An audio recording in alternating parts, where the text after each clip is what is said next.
ارسل نے جو باتیں امین قریشی کو بتائی ہیں اس کے بعد بہت زیادہ ڈر گیا ہے امین قریشی. اسے خوف آنے لگا ہے کہ کہیں وہ بندہ زندہ تو نہیں ہے جو برسوں پہلے اس نے مار دیا تھا.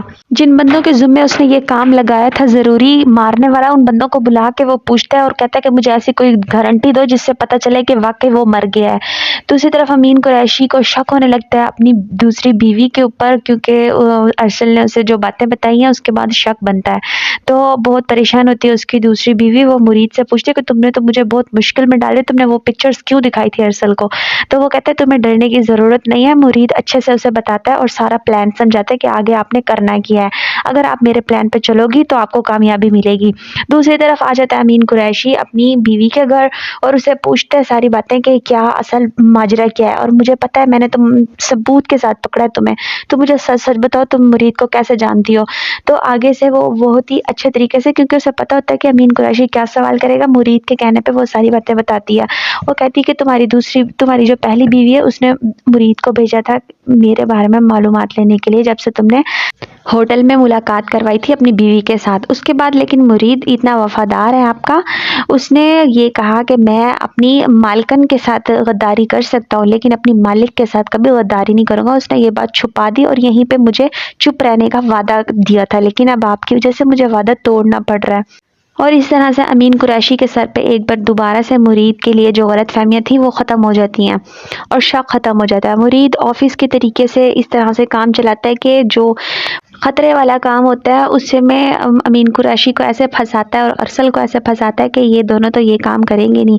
اور ارسل کی ماں اپنے بھائی کے پاس آتی ہے, اسے کہتی ہے کہ تم نے اتنا مشکل پروجیکٹ میرے بیٹے کے ذمہ کیوں لگایا جس میں اتنا خطرہ ہے, میرا اکلوتا بیٹا ہے, میں اسے کبھی بھی اجازت نہیں دوں گی کہ وہ والا کام کرے. اور اوپر سے اسے پتہ چلا ہے کہ سارا پیسہ ارسل نے اپنے ماموں کے لیے انویسٹ کر دیا, تو اس سے یہ بات بھی اچھی نہیں لگتی.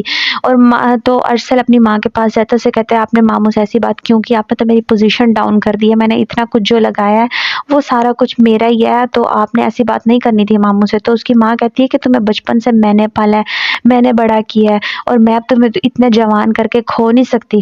اسما مرید کے لیے کھانا تیار کرتی ہے اور اسے آواز دیتی ہے کہ آجاؤ مرید کھانا کھا لو. تو مرید کو اپنی ماں کی یاد آ جاتی ہے. وہ اسما کو بتاتا ہے کہ اسی طرح سے میں کھیلتا تھا بچپن میں, تو ماں میری مجھے بلاتی تھی کھانے کے لیے. تو اسی طرف جو ایمل ہے وہ کہتی ہے کہ مجھے اب ایسا کچھ کرنا پڑے گا کہ مرید کی جو اصلیت ہے وہ بابا کے سامنے آ جائے.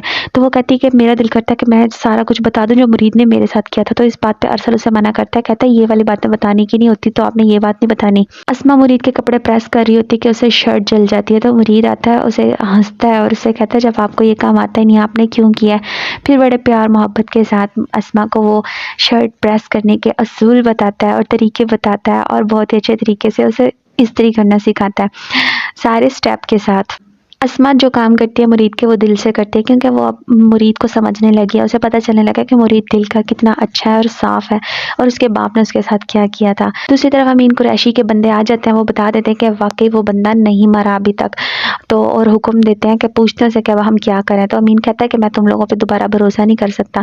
تو وہ کہتا ہے اس بندے کا صرف ہمیں ہی پتہ ہے, اور ہم 2 دن دیں ہمیں اس بندے کا پتہ صاف کرتے ہیں. دوسری طرف جو مرید کا دوست ہوتا ہے اسے اپنی پرانی یادیں یاد آ رہی ہوتی ہیں جو اپنی بیوی کے ساتھ اس کے بتائے ہوئے لمحے تھے, اور امین قریشی نے کس طرح سے اس کی بیوی کو اور ہنستا مستا گھر اس سے چھین لیا.